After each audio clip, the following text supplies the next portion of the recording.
was standing in my kitchen unwrapping. Audio by Paper to Audio. I was standing in my kitchen unwrapping wedding china when a stranger's voice told me something no wife should ever hear. He'd seen my husband and his mother together, and I needed to see it alone. I set down the teacup with trembling hands and looked through the doorway at Jonathan, laughing softly with Diane in our living room, the house I'd just bought with my father's inheritance. And in that single moment, I understood that the life I thought I was building might already be gone. My name is Catherine Baker. I'm 40 years old. And this is the story of how I learned that trust, once broken, teaches you things about yourself you never wanted to know. 7 days earlier, everything had felt perfect. Jonathan and I had closed on our house, a 2-story colonial with a wraparound porch and a garden bed I'd already mapped out in my head for tomatoes and hydrangeas. I'd put down most of the down payment myself, $89,000 from my father's life insurance, the inheritance he left me when he passed 18 months before. He taught high school chemistry for 30 years, never complained about the modest life it gave him, and somehow managed to save enough to make this house possible for me. When I signed the closing papers, I remember thinking he would have been proud. I remember thinking that finally, at 40 years old, I had built something permanent. The call came on a Tuesday afternoon, while boxes still lined the hallway and fresh paint hung in the air like a promise.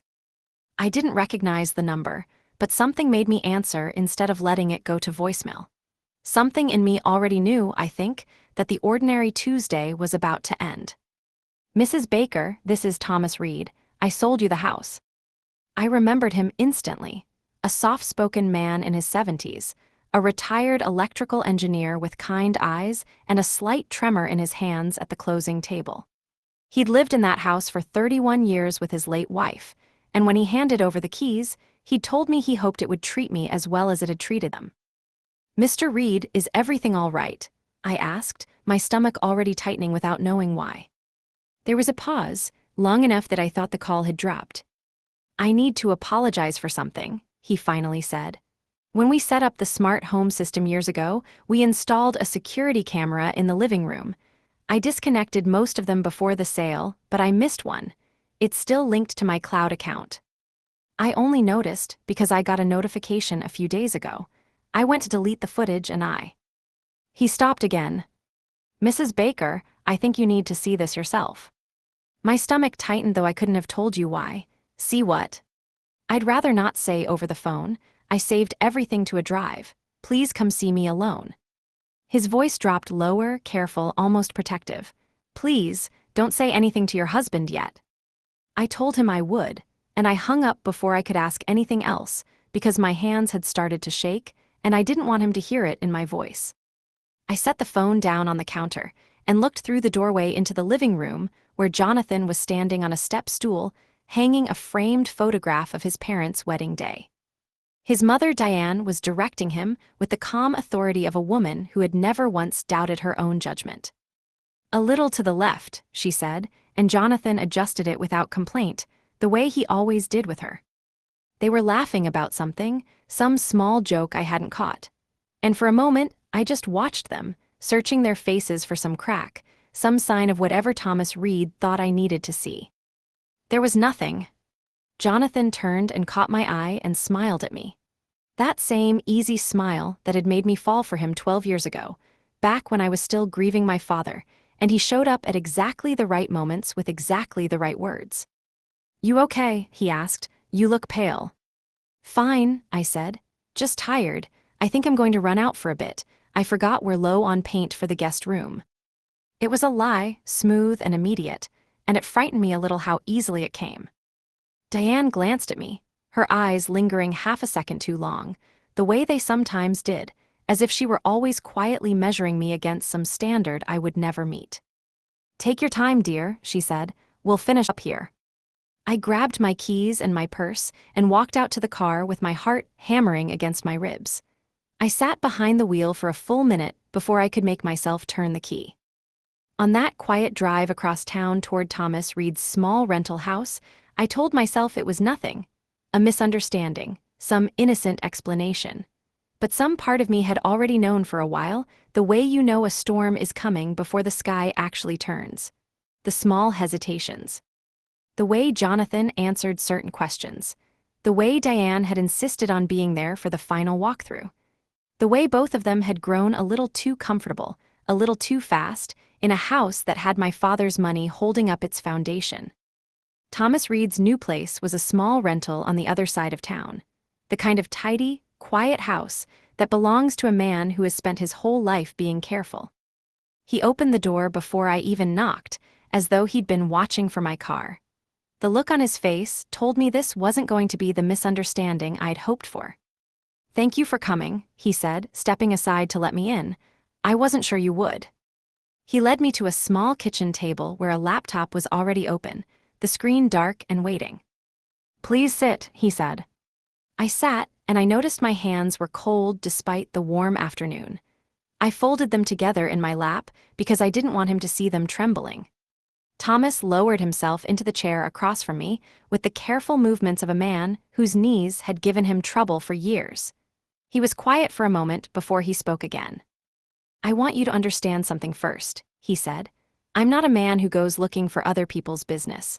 I built that camera system myself years ago, mostly for my wife's peace of mind when I traveled for work. When we sold the house, I disconnected every camera I could remember. I missed one, the one behind the bookshelf in the living room, wired into an outlet I forgot even existed. I only found out it was still active because my cloud storage sent a notification that it was full. I went to delete the footage, and then I watched it, and I couldn't in good conscience delete it without showing you first." "Show me," I said because I couldn't bear the waiting anymore. He turned the laptop toward me and pressed play. The footage was time-stamped from 4 days earlier, a Friday afternoon when I'd been at the office finishing a project that had kept me late into the evening. The angle was slightly elevated, looking down over the living room. My living room. Still half-furnished, boxes stacked along one wall. I watched Jonathan let himself in through the front door. A moment later, Diane followed him inside, glancing around the room the way a person looks at something they're already picturing as their own. I leaned forward without meaning to, as though getting closer to the screen might somehow change what I was about to hear. "She still thinks this house belongs to both of you," Diane said on the recording, settling onto the arm of the sofa, her voice carrying that particular blend of warmth and steel I'd heard my entire marriage. "Sweet girl. She never even reads the fine print." Jonathan laughed, an easy, familiar laugh, the same one I'd fallen in love with 12 years ago. "She trusts me," he said. "Why would she read the fine print? I'm her husband." "That trust is useful," Diane said, "as long as we use it correctly." I felt something cold settle into my chest, a stillness that didn't yet have a name. They kept talking. Diane mentioned a refinance package. She'd already been in contact with a broker about someone she knew personally. Someone who wouldn't ask too many questions. Jonathan mentioned that my father's inheritance had covered nearly 70% of the down payment. Diane responded that it was a shame money like that hadn't gone through proper family channels, that it should have been structured better from the start. They spoke about paperwork, about a power of attorney clause buried somewhere in a stack of documents that would let ownership shift gradually, quietly, legally, without ever requiring a single dramatic confrontation. Diane said the words, "over time," more than once, savoring them the way you might describe a recipe that needed patience to come together properly. "She won't notice," Jonathan said. "She never notices these things. She trusts me with all of it." I sat frozen at Thomas Reed's kitchen table, watching my husband describe my blind trust as a resource to be managed. I understood with a clarity that felt almost physical that the man who had held my hand at my father's funeral and the man on that screen were somehow impossibly the same person. The video ran another 6 minutes. I watched all of it. I watched Diane walk through my kitchen, opening cabinets, commenting that the layout would be better suited to proper entertaining once a few walls came down. I watched Jonathan nod along to every suggestion, agreeable in the particular way he'd always been agreeable with his mother, a lifelong habit I had once found endearing because it spoke, I thought, of loyalty and love. I understood now that it spoke of something else: obedience, alliance, a son who had never learned to say no to the woman who raised him, and a wife who still believed marriage meant he had. When the footage ended, Thomas closed the laptop gently, as though closing it too fast might hurt me further. I copied everything onto a drive, he said, sliding a small USB stick across the table toward me. Every angle, every date, everything the camera caught. I picked it up and held it in my palm, small and light, barely the weight of a house key. And yet it felt like it might tip the entire foundation of my life. "Thank you," I said, and my voice came out steadier than I expected. "You don't owe me anything," he said. "I sold that house because my wife and I made a home in it. I'd hate to think of someone taking that same chance away from another family through a lie."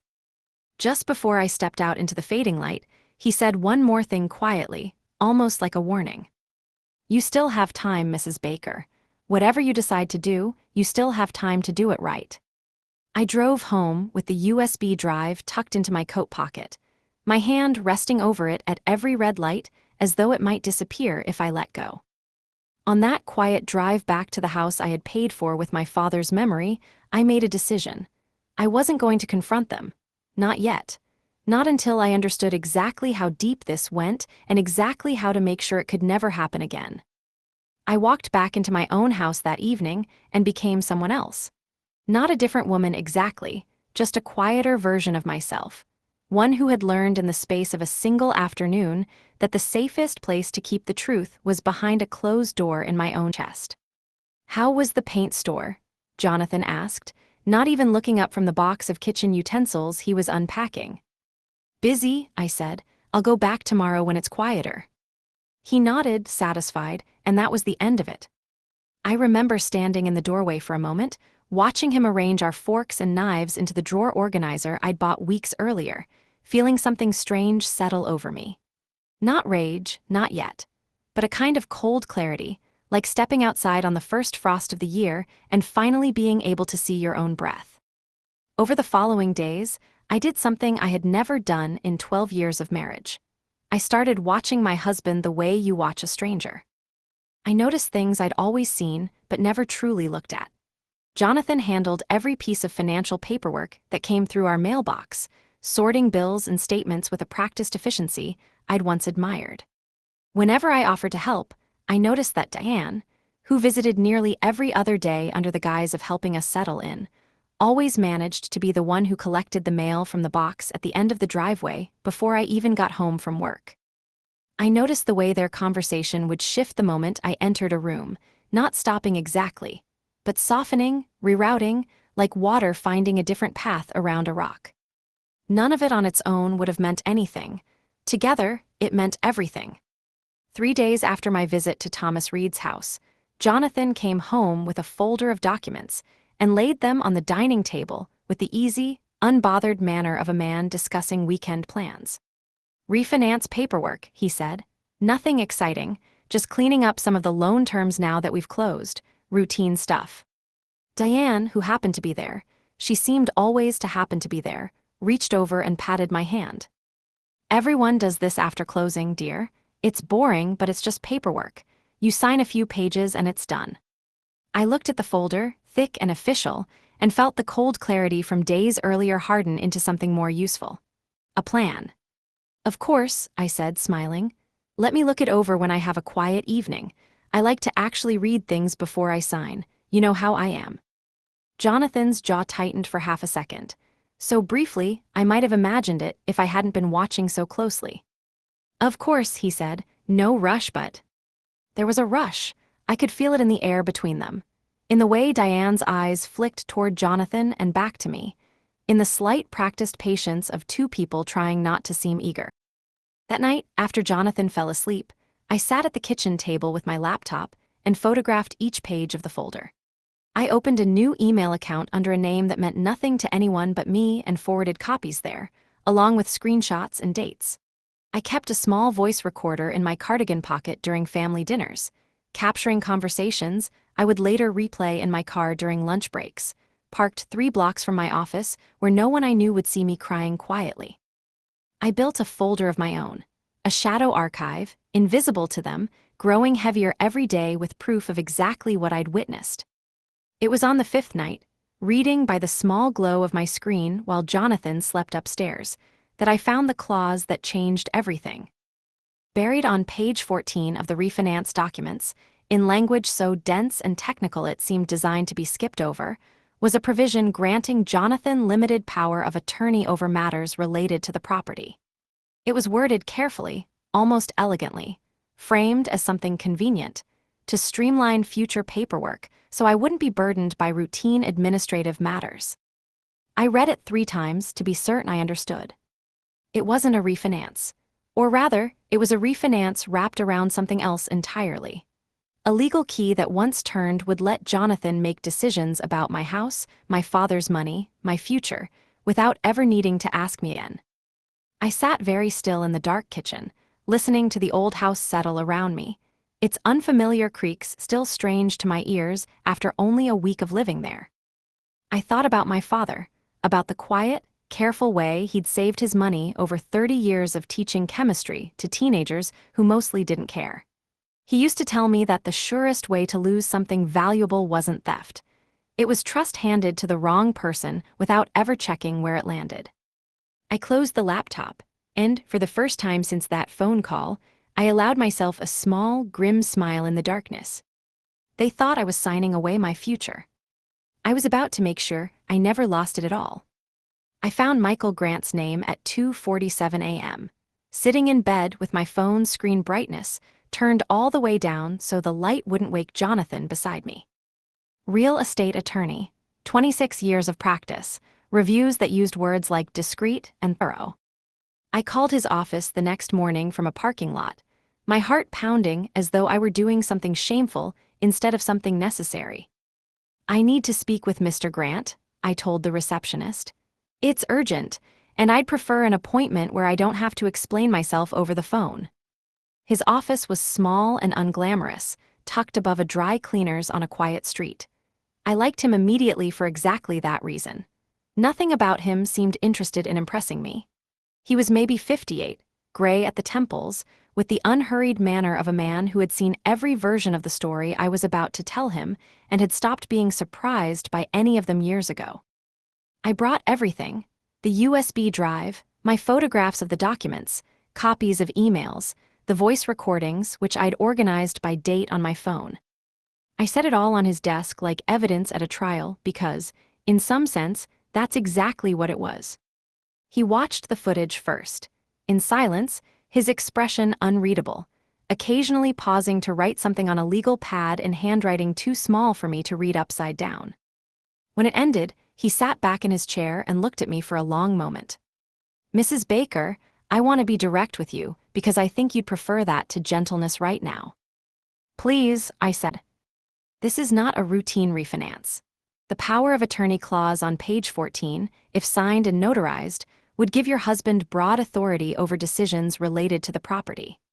Not immediately total control, but enough scaffolding that over time, with a few more carefully worded documents, he could transfer ownership, take out loans against the equity, or sell the property, all without requiring your active participation in each step." I felt my hands tighten in my lap. So it's legal on its face. Yes, that's what makes it dangerous. The law generally assumes that if you sign something, you understood it, which means your only real protection is not signing it and making very sure they can't quietly force the issue another way. Can they? Not if we move quickly. He tapped his pen against the pad. "I can file protective measures today. A notice of interest. Updated deed language. A formal record establishing you as the sole party with authority to approve any transfer or encumbrance on the property. In plain terms, I'm building a wall around the house that only you can open. Even if you did sign under pressure, any transfer would require your personal verified appearance and separate legal counsel review before it could be finalized." Relief moved through me so suddenly it was almost dizzying. But underneath it sat something harder, something that had been growing since the night I first read that clause by the glow of my laptop. "I want more than a wall, Mr. Grant," I said. "I want them to understand exactly what they tried to do. I want it documented. I want it undeniable." He studied me for a moment, and something shifted in his expression. Not surprise exactly, but a kind of quiet respect. "Then we do this carefully," he said. "You continue exactly as you have been. Don't refuse to sign. Don't confront them. Let them believe they're close to finishing what they started. The more comfortable they become, the more they'll say. And the more they say, the stronger your position becomes. I left his office that afternoon with a folder of my own, carbon copies of every filing he'd promised to submit that week. And I drove home, rehearsing quietly the version of myself I needed to keep performing.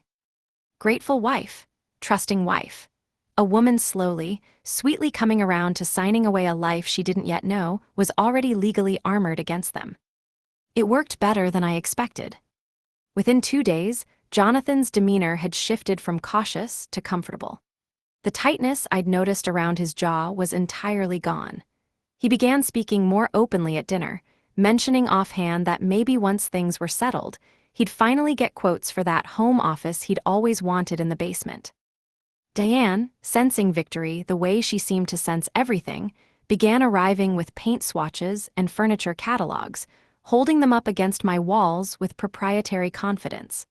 The confidence of a woman decorating a house she already considered hers. I watched them build their comfort like a house of cards, one relaxed conversation at a time. And I said nothing to disturb it. On Thursday evening, Diane mentioned almost casually that she knew a notary who could come by the house directly. "So much easier than driving somewhere, dear, especially with how busy you've been," she said. I let a beat of hesitation pass, the kind a woman might show when finally letting go of something she'd been holding too tightly. And then I smiled. "Monday," I said. "Let's do Monday. I'll have the whole weekend to feel settled about it." Diane's face lit with something close to triumph. Jonathan reached over and squeezed my hand. And I let him, and I smiled back at him with an ease that would have terrified me a week earlier. Because I understood now, watching his relieved, satisfied face, that I was no longer the woman standing in the way of his plan. I was the woman closing the trap around it. The days between Thursday and Monday passed strangely, stretched thin by a tension only I seemed to feel. In the house, everything looked like happiness. Jonathan hummed while he made coffee in the mornings. Diane arrived nearly every afternoon now, tape measure in hand, murmuring about where a sectional might go once we opened up this space a little, as though the walls themselves already belonged to a future she'd already decided on. I let them talk. I let them plan. I poured coffee and nodded at fabric swatches and asked polite questions about square footage. And underneath all of it, I kept my phone recording in my cardigan pocket, kept my eyes open, kept building the case that Michael Grant would later call, with quiet professional understatement, one of the more thorough evidentiary files I've seen from a client who wasn't a lawyer herself. On Friday evening, Jonathan started talking about renovations with an openness he'd never shown before we married. He wanted to knock down the wall between the kitchen and the dining room. He wanted a home office in the basement, maybe a wet bar for entertaining his college friends, the ones who still called him by the nickname he'd had at 22. He talked about all of it with the loose, easy confidence of a man discussing a house he no longer thought of as jointly owned, but simply his. "We could even look at getting a place upstate eventually," he said, refilling his wine glass, "once things are more flexible financially." "Flexible how?" I asked, keeping my voice light, curious. "Oh, once the paperwork's finalized, there's more room to make moves, refinance again down the line, maybe pull some equity for investments, nothing to worry about." He smiled at me over his glass, and I smiled back. And I thought about Thomas Reed's camera behind the bookshelf, still capturing everything, still quietly telling the truth, even when no one in the room wanted it heard. Saturday brought Diane in full force, moving through my kitchen with a confidence that had stopped bothering to disguise itself as guest-like politeness. She opened the pantry and rearranged 2 shelves. She stood in the center of the living room, hands on her hips, and told Jonathan that the fireplace mantel would need to be replaced. "Something with real character," she said, "not this builder-grade nonsense. The way you'd speak about a house you already owned outright." It was Sunday evening, the night before the scheduled signing, that gave me the piece of evidence I hadn't even known I was still missing. Jonathan found me in the kitchen washing the last of the dinner dishes. He came up behind me, wrapping his arms around my waist in a gesture so familiar, so achingly ordinary, that for one unguarded moment, I nearly forgot everything I knew about him. He kissed the side of my head and murmured low and warm, thinking he was speaking only to me, thinking he was speaking to a woman who trusted him completely. Once everything's transferred, he said, you won't even have to think about any of this again. You'll just wake up one day and it'll all be handled. You won't even realize how it happened. That's the whole point. I want to protect you from having to deal with all this stress. I kept my hands moving in the soapy water, kept my breathing even. And somewhere in my cardigan pocket, the small recorder captured every word. That sounds nice, I said, and I meant it to sound soft, grateful, the voice of a woman being cared for. Only I knew what those words actually were. A full, unguarded confession spoken by a man so certain of his victory that he no longer felt any need for caution. Monday evening, I came home and found Jonathan setting the dining table with unusual care. The good plates, the candles we'd received as a wedding gift and never once used, a bottle of wine he'd clearly chosen for the occasion. A little dinner before the signing, Jonathan said, pulling out my chair for me. We thought you deserved something nice given everything you've been so understanding about. Deanne arrived shortly after, dressed as though for a small celebration, her smile wide and satisfied. I sat down at the table. My father's money had helped build a cross from the two people who had spent weeks quietly planning to take it from me. And I smiled and picked up my glass when Jonathan raised it in a toast. To new beginnings, he said, his eyes warm, his voice full of a happiness I once would have given anything to earn. To new beginnings, I echoed, meaning something entirely different by it than he did. Diane smiled at us both, radiant, already decorating a house that would never truly be hers. Dinner unfolded exactly the way Jonathan had planned it, candlelight flickering against the good china. Wine poured a little too generously. Diane telling a long story about Jonathan's childhood meant, I think, to remind me of how deeply he belonged to this family, how naturally I should want to belong to it too. I laughed in the right places. I asked the right questions. I ate very little because my stomach had been tight with anticipation since that morning, but no one seemed to notice, too absorbed in their own quiet celebration to look closely at me. When the plates were cleared, Jonathan reached into the sideboard drawer and pulled out the folder, setting it on the table between us with a gentleness that almost looked like reverence. He opened it to the final page, smoothing it flat with his palm, and slid a pen across the tablecloth toward me. No rush, he said, though his eyes said otherwise. Whenever you're ready.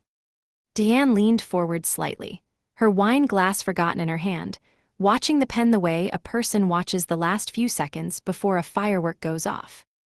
I picked it up. I let my fingers rest against it for a moment, feeling the weight of it, feeling the weight of everything the last 2 weeks had asked of me. The silence I'd had to keep, the smiles I'd had to fake, the nights I'd spent awake with a phone recorder in my pocket, and a heart full of grief for the marriage I'd thought I had.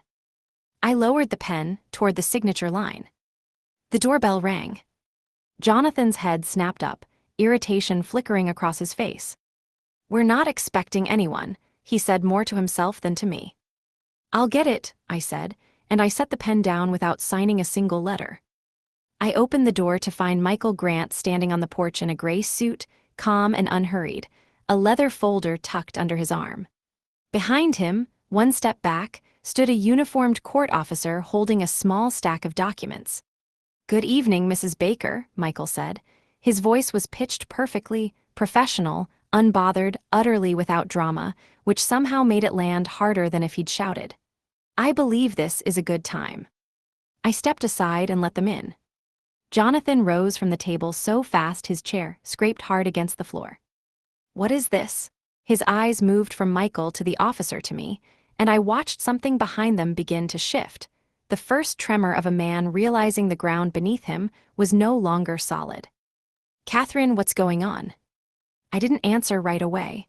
I walked back to my seat at the head of the table and sat down, folding my hands in front of me the way I had learned to do in Michael's office.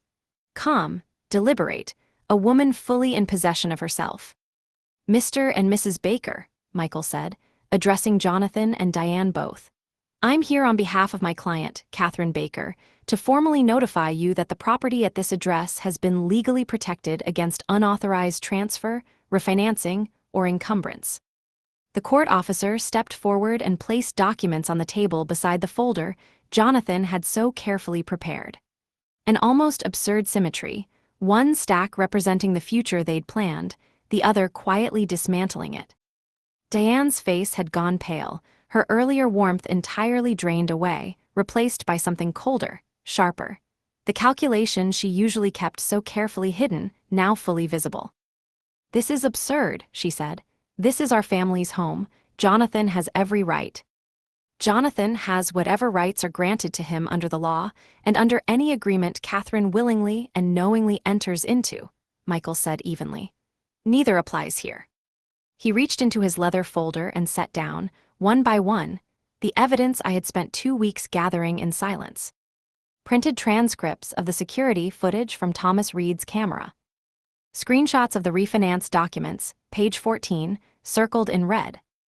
Copies of emails between Diane and the mortgage broker she'd contacted without my knowledge.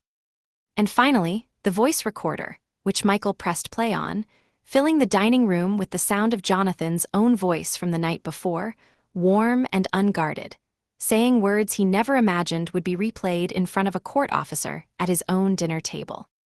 "Once everything's transferred," the recording said, "you won't even have to think about any of this again, you won't even realize how it happened." Jonathan's face drained of color.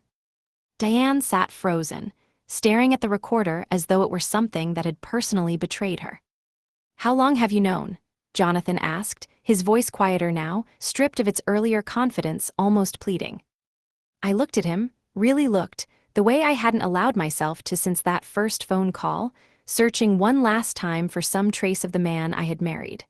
The one who held my hand at my father's funeral. The one I had trusted with everything I had left in the world. "Long enough," I said.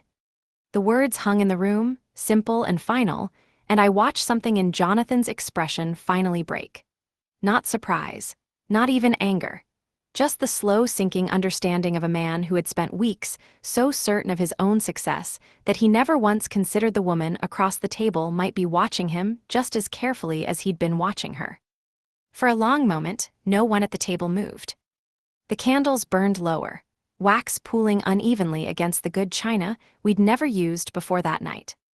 And underneath the ruins of the celebration Jonathan had planned so carefully, I felt something I hadn't expected to feel yet. Not triumph exactly, but a quiet settling certainty that whatever came next, I would face it standing on ground that was finally, and undeniably, my own. They left within the hour. Jonathan packed 2 suitcases in near silence, moving through the bedroom we'd shared for barely 2 weeks with the stiff, careful motions of a man trying to preserve some final shred of composure. Diane waited by the front door, arms crossed, refusing to look at me. Just before she stepped outside, she turned and said in a voice stripped of all its earlier warmth, "You'll regret this. Family is family, Catherine. You'll learn that the hard way, alone in this house." "I already have a family," I said quietly.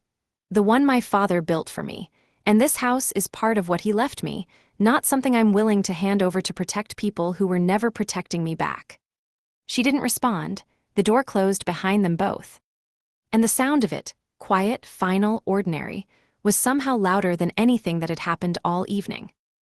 I stood alone in the front hallway for a long time after they'd gone, listening to the house settle around me, the way it had on that first strange night when Thomas Reed's USB drive sat heavy in my coat pocket. I walked slowly through each room the way you might walk through a house you were seeing for the first time, though nothing about it had physically changed. The same hardwood floors my father would have run his hand along, admiring the craftsmanship. The same kitchen window that caught the morning light exactly the way I'd imagined when I first saw the listing photos. The same living room where a small hidden camera behind a bookshelf had quietly, faithfully told the truth when no one else would. It didn't feel like the house had changed. It felt like I finally understood what had been true about it all along, that it was mine, fully and completely, in a way it had never quite felt before that phone call. Before that video. Before I learned exactly what I was capable of when everything I loved was threatened. The divorce was finalized 4 months later. The settlement was straightforward. Jonathan forfeited any claim to the house or its equity. Diane sent one letter attempting to negotiate, which Michael Grant responded to with a single sentence. Any further contact will be pursued through legal channels. There was no second letter. I called Thomas Reed one afternoon to thank him again, though what I really wanted was to hear a kind voice after everything. He was quiet for a moment when I told him how it ended. "Houses hold on to the truth longer than people do, Mrs. Baker," he finally said. "I'm just glad this one still had a little truth left to give you." I think about that often now, in the months since, in the quiet mornings on my porch with coffee and the light moving across the yard. I think about how close I came to signing away everything my father worked his whole life to give me, simply because I trusted the wrong smile at the wrong table. I think about how love, real love, doesn't need to be protected through secrecy, through paperwork slipped quietly past someone who trusts you too much to read the fine print. I think about how the truest kind of partnership is built in the open, not behind a mother-in-law's carefully arranged furniture catalogs or a husband's practiced reassurances. I think about the woman I was 12 years ago, grieving my father, meeting a man who showed up at exactly the right moments with exactly the right words. I don't think he was always the man I discovered on that video. I think he became that man gradually, in small increments, each time his mother's opinion weighed heavier than my own. Each time he chose her comfort over my honesty. Each time he told himself that protecting me from the truth was the same thing as protecting me from harm.